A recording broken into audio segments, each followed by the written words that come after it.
Kung bago ka pa lang sa ating channel ay nais ko sanang pindutin ang like at subscribe para sa bagong episode. Sumisikat ang araw sa mga gusali ng lungsod, nagpipinta ng gintong liwanag sa mga nagmamadaling taong tumatawid sa crosswalk. Sa loob ng isang maliit na tindahan, ang balita sa TV ay nagdudulot ng kaguluhan sa karamihan. Isang pastor ang nagdulot ng kontrobersya dahil sa pagkialam niya sa isang pagnanakaw sa South 5th Avenue. Isang opisyal ang nag-anunsyo, opisyal na kahilingan ng Human Rights Committee sa lampas na parusahan si Cass Ian Lee. Sa isang mataas na gusali ng lampas Washington office. Ang tensyon ay kapansin-pansin, nakaupo si Tuppence Schiller, isang S-rank pastor at mage na may kakayahang gumamit ng light magic. Sa kanyang eleganteng upuan, ang kanyang mga nata ay malamig na nakatitig. Isa ka bang villain, Cass Ian? Ang matigas na tanong ni Tuppence. Isang mapanghamon ng ngiti ang sumilay sa labi ni Cass Ian. Impossible ihambing ako sa mga ordinaryong kriminal. Ang matapang niyang sagot, hindi niyo ba nakikita ang kabutihang nagawa ko? Ngunit sa ginawa mo ay nakatakas si Ralph, malamig na sabi ni Tuppence. Ang kantang boses ay puno ng pagbabanta. Salamat sa iyong kawalang ingat, dahil doon, nawala na ang suporta ng publiko. May hawak silang dalawang hostage, depensa ni Cass Ian. Dapat ninyo akong pasalamatan dahil sa ginawa ko. Kumpiyansa ako na may iligtas ko sila ng walang sugat, sabi ni Cass Ian, ang kanyang tiwala ay hindi matitinag. Ikaw ay isang psyker, mag-isip at kumilos ng maayos, sigaw ni Tuppence sa bida. Ang paggawa ng tama ay hindi dahilan para maging mapanghangas. Tignan mo muna ang mga kahihinatnan bago ka kumilos, walang pinagkaiba ang ginawa mo sa isang kontrabida. Napaguko si Cass Ian at wala nang masabi kay Tuppence.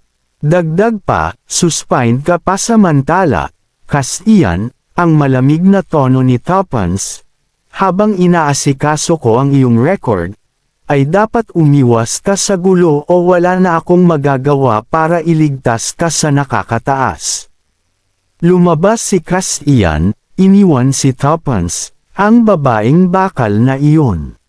Masyado malamig sa mga tao, bulong ni Cass Ian, ang kanyang kamao at nakakauyom. Paano kaya nakayanan ni Jeff ang ganitong babae? Isang biglang pagring ng kanyang telepono ang nag-agaw ng kanyang atensyon. Isang pamilyar na pangalan ang lumitaw sa screen, ito ang kanyang kaibigan na si Jeff. Hello, Jeff, sagot ni Cass Ian, ang kanyang boses ay puno ng kasiyahan. Kamusta ka na ngayon? Nasaan ka ba ngayon, Jeff? Nasa Rhodes ako, sa Greece, ang sagot ni Jeff. Sa Rhodes International Airport, sa ilalim ng mainit na sikat ng araw ng Greece, ang isang nakamamanghang tanawin. Isang tasa ng tsaa na mainit, maganda sa pakiramdam ang tsaa na ito, dapat kong pasalamatan si Jeff. Sa loob ng isang maliit na cafe, nakaupo si Cass Ian Lee sa isang lamesa habang umiinom ng tsaa. Ngunit ang kanyang isipan ay nandoon pa rin sa nakaraan. Ang tagal na rin pala simula nang huli kong makita si Jeff, sagot niya sa sarili, 6 na buwan na ba ang nakalipas. Ang kanyang kamay ay nakapatong sa kanyang pisngi, ang ekspresyon ng kanyang mukha ay puno ng pagninilay at kunting kalungkutan. Sa kanyang kinalalakihan sa HC Orphanage. Naalala niya ang isang tao na nagturo sa kanya at nagbigay ng kasiyahan. Isang stuffed teddy bear at isang stuffed dinosaur ang kanyang naalala, ang galing naman yan. Habang pinagmamasdan ang laruan na tila gumagalaw, buhay ba ito?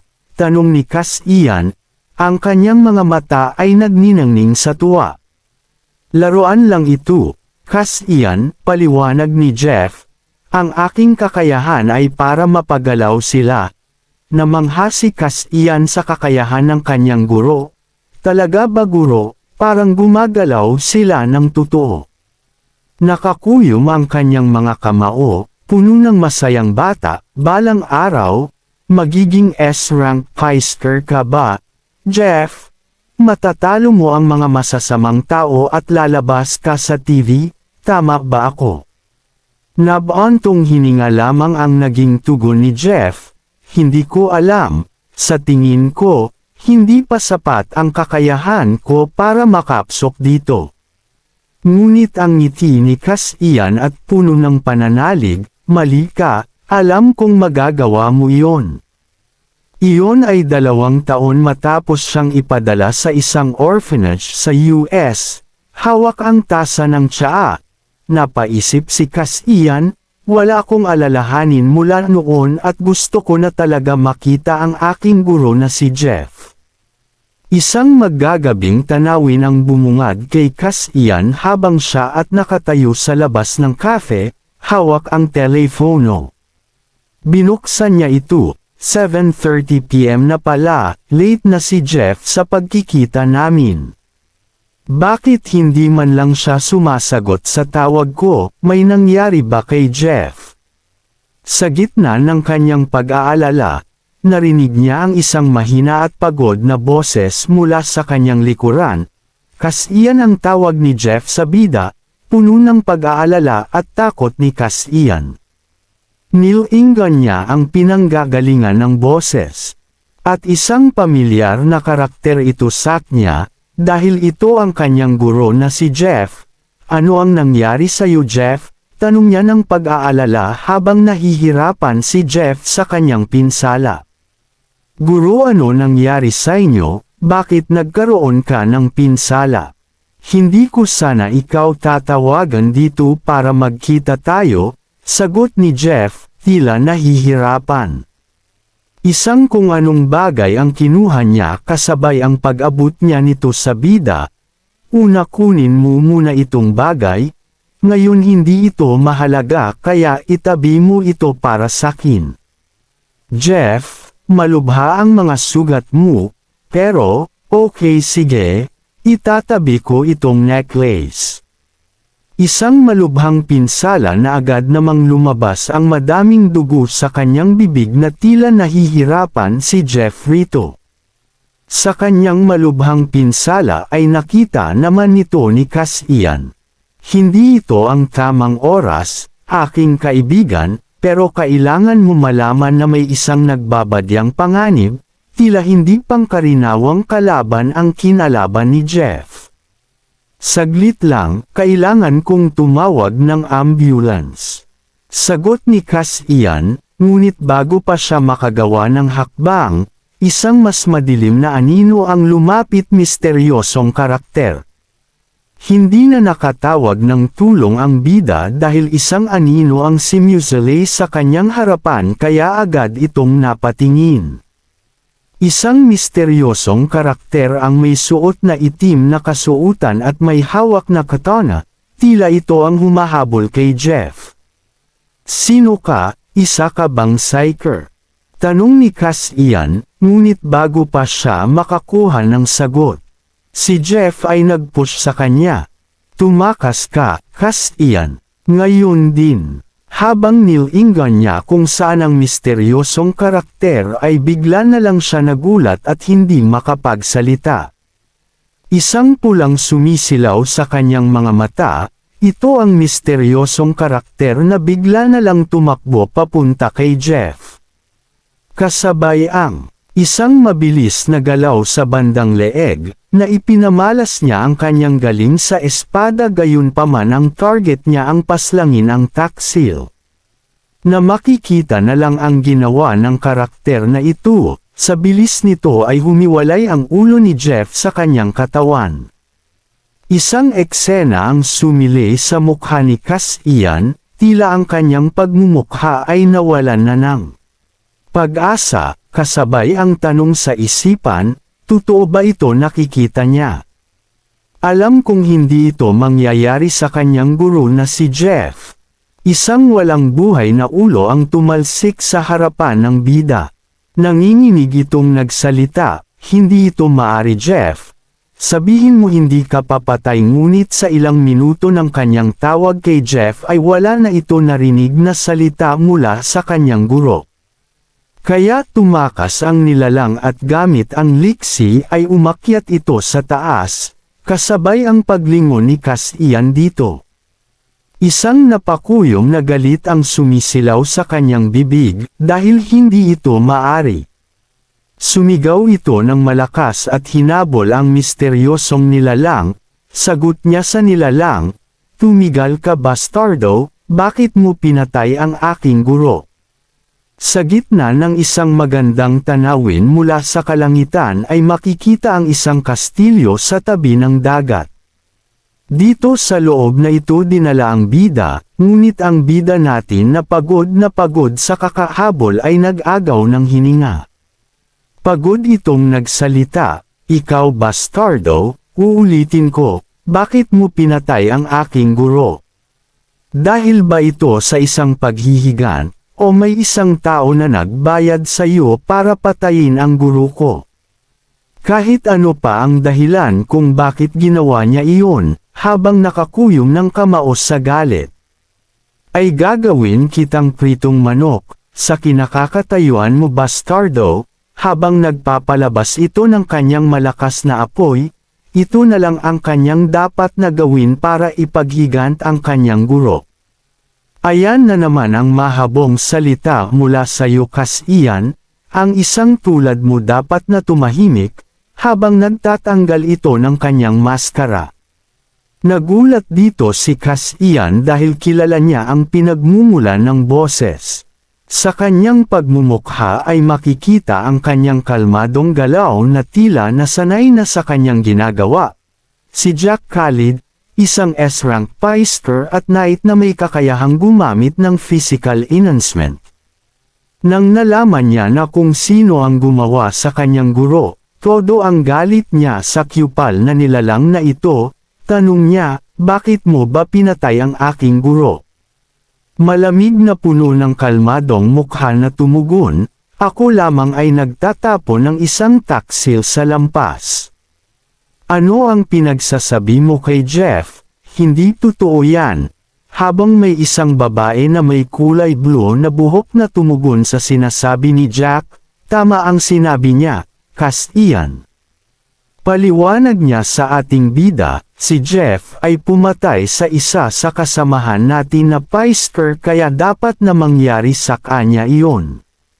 Ngunit isang bagay na meron kaming jatibayan na meron siya ginawa sa lampas, kahit na ang lampas ay alam ang ginawa niya, malamig na tumugon tulad ng isang malamig na yelo, si Lyra, isang S-rank Pfister, isang mage na may kakayahang gumamit ng yelo. Tinawag ang pansin ni Cassian, "Gayunpaman sa nangyayari ay ikaw ay aming kakasuhan dahil pinaghihinalaan na kasabwat ng nilalang." Nagbitaw ng isang nakakapatay na tingin, "Nakita ko kanina, nung huli mong nakausap si Jeff." Ang tensyon ay biglang tumahik, hinihintay ang sagot ng bida, "Kaya sabihin mo sa amin ng totoo, kung ani ang sinabi niya sa'yo." Ang bida tila walang pake sa sinasabi ni Jack ay napatahimik ito. Kasabay ang pagbuntong hininga niya sa pagkamatay ng kanyang guro, tumugon ito, "Hindi mo ba alam na nagtrabaho si Jeff sa lampas halos sa mahigit na 10 years, tapos sasabihin niyo na may ginawa si Jeff at sinasabi mo na nakapatay siya sa isa sa psyker?" Sagot mula kay Lyra, "Kami ay ipinadala ng lampas. Nandito kami sa kinakakatayuan mo. Kami ay isang top-class psyker kaya wala ka na magagawa kundi sumuko sa lampas." Dagdag ni Jack, "Ikaw ay isang psyker pero ginagaya mo ang estilo ng taksil, kaya ito na ang huling warning mula sa'yo." Sa sagot ng dalawa ay nagbitaw ito ng nakakalokong ngiti, tila minamaliit niya pa ito. Nakuha ang pansin ni Jack sa sagot ni Cassian, tama ka doon sa ginawa ko, isa akong psyker pero ginagaya ko ang isang taksil. Nagulat nga si Lyra sa ating bida, dahil sa kabila ng kanyang kasalanan ay nagagawa pa niya makatuwiran at mahinahon. Kaya papatayin kita ngayon sa kinakakatayuan mo, ikaw bastardo. Gamit ang mapangwasak na apoy ay ginamit niya ito papunta kay Jack. Ngunit isang mabilis na bunot ng katana mula kay Jack. Isang pag-atake ang ginawa ni Jack. Nagawa naman nito na iwasan ng bida, gamit ang kamao na umaapoy sa galit. Isang mabilisang suntok ang ginawa ng bida, nagulat nga si Jack sa atake. Kung kaya't dali-dali itong hamabante, dahil hindi ito tama kung bakit ba ang isang mababang nilalang ay nakaiwas sa kanyang espada nang nakalapag ito sa lupa. Dahil sa kanyang nakita, na nagagawa siyang pantayan nito, gamit ang kanyang physical enchantment binalutan niya ang kanyang espada. Dahil dito ay ipnapakita niya sa ating bida ang agwat nila, gamit ang Swordsman Shadow isang malakas na enchantment ang Bumalot tila nagpalabas din ng mga Shadow Sword. Sinundan naman nito ni Lyra, kailangan na namin itong tapusin agad. Gamit ang Cold Blast ay nagpalabas ito yelo. Sumigaw ito ng pagkakaloko, mga walang utak, ibigay niyo lahat sa akin yan. Kaya sa kahilingan ng ating bida ay walang katampak-tampak na umatake ang dalawa. Na pinangunahan nito ni Lyra sa harapan, madali lang nasangga ng bida ang ginawa ng bida.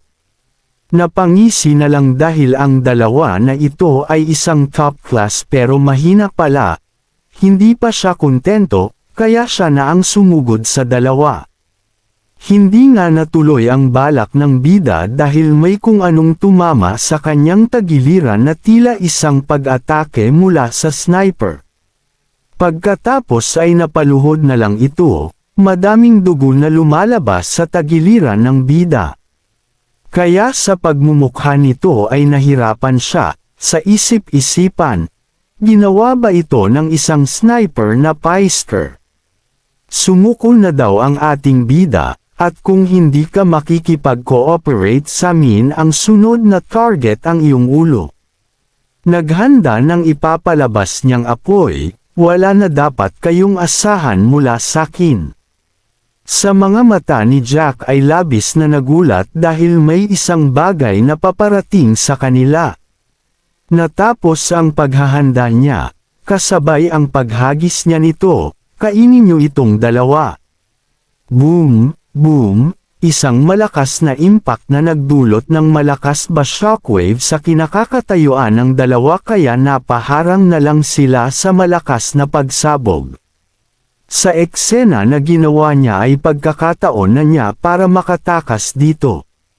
Kasabay ang pagtalon niya mula sa dulo ng bangin, sa isip niya, sa susunod natin pagkikita ay makakapaghigant ako. Hindi pa siya nakakatakas ay natamaan siya mula sa kanyang dibdib ng isang sniper. Kasabay ang pagkawala ng kanyang balanse mula sa kanyang pagkakatalon, nawala sa kanyang isipan na may sniper pala. Ang malas ko naman sa ngayon araw, habang nahuhulog sa dagat kasabay ang mga batong dulot ng hellfire. Sa gitna ng pagsabog, sa ilalim ng dagat. Ayoko pa mamatay sa gantong sitwasyon, hanggang hindi pa ako nakakapaghigant sa ginawa nila na wala ng malay. Kasabay ang isang kwintas ang sumisilaw mula sa kanyang bulsa, nagpapahiwatig ito na nagkaroon ng ito silbi. Pagkatapos ng lahat, sa palikuran ng mga lalaki, may mga taong nagkakaguluhan sa isang loob ng palikuran. Tila isang pinag-uusapang lalaki na nakalubog ang ulo sa toilet, tugon ng isa, buhay pa ba ito? Sagot ng isa, Baka patay na siya, bilasan niyo ipagbigay alam ito, baka buhay pa siya. Isang nakakasilaw ang araw na bumungad sa bata na. Tila nagkakaroon ng isang pagbabago mula dito. Isang estudyante ang nagpakamatay, habang nakahawak ang kamay sa toilet. Bigla isang eksena ang nagkaroon ng pagbabago mula sa bata, mula isang hindi inaasahan. Kaya sa pagbangon nito mula sa toilet, kasabay ang pag-agaw ng kanyang hininga. Kaya naman nang nakakuha na siya ng sapat na hininga, kaya naman nagtaka ito.